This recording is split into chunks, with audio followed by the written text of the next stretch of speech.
মৰাণৰ বৰলুই ধাবাৰ সমীপত ৩৭ নং ৰাষ্ট্ৰীয় ঘাইপথত ভয়ংকৰ পথ দুৰ্ঘটনা কাজিৰঙাৰ পৰা মৰাণলৈ আহি থকা AS06A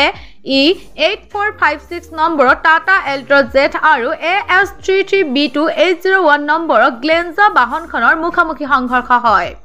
গুৰুতৰভাৱে আহত হয় দুয়োখন বাহনৰ ৫ আৰোহী টাটা এল্ট্ৰ জেটখনৰ ৪ আৰোহী ক্ৰমে মৰাণ লাচিত নগৰৰ ভৱেন গগৈ মহেন্দ্ৰ গগৈ ৬৫ বছৰ ৰুবি গগৈ ৩০ বছৰ আৰু বিনিতা গগৈ ৬২ বছৰ আৰু গ্লেঞ্জাখনৰ চালক সোণাৰী দেৱেন চন্দ্ৰ বৰুৱা ৬৬ বছৰ আহত সোণাৰী দেৱেন চন্দ্ৰ বৰুৱা বৰ্তমান সংকটজনক অৱস্থাত বুলি জানিব পৰা গৈছে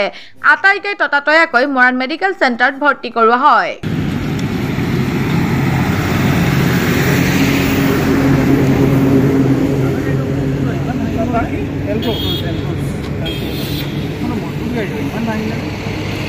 এক্সিডেণ্ট আমাৰ গাড়ীখন আহি আছে তেখেতৰ গাড়ীখন ৰাখি থৈছে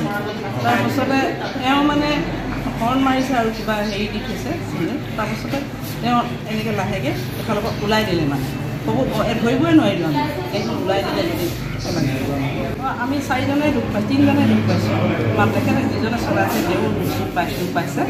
হাতত পাইছে ইয়াত পাইছে অলপ তাৰপিছতে মোৰ ছোৱালীজনী ৰুবি তাই ইয়াত এইটো ফুলি আছে ইয়াতো দুখ পাইছে দাঁত এটা ফুলি গৈছে আৰু মোৰ এইটো ডিঙিটো লাগিছে কিন্তু মোৰ মানে বিষাইছে আহিছিলোঁ আমি মৰাণলৈ গৈছিলোঁ কাজিৰঙা কাজিৰঙাৰ পৰা ফুৰি আহিছোঁ এই মোৰ ছোৱালী লৈ আহিছোঁ মৰাণলৈ মোৰ লাচিত নগৰ আমি মানে কাজিৰঙাৰ পৰা লাচিত নগৰ বনাই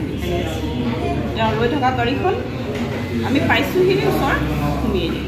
ৰৈ আছিলে গাড়ীখন মোৰ হাজবেণ্ডে নিশ্চয় মানে বহুত দুখ পাইছে বহুত পাইছে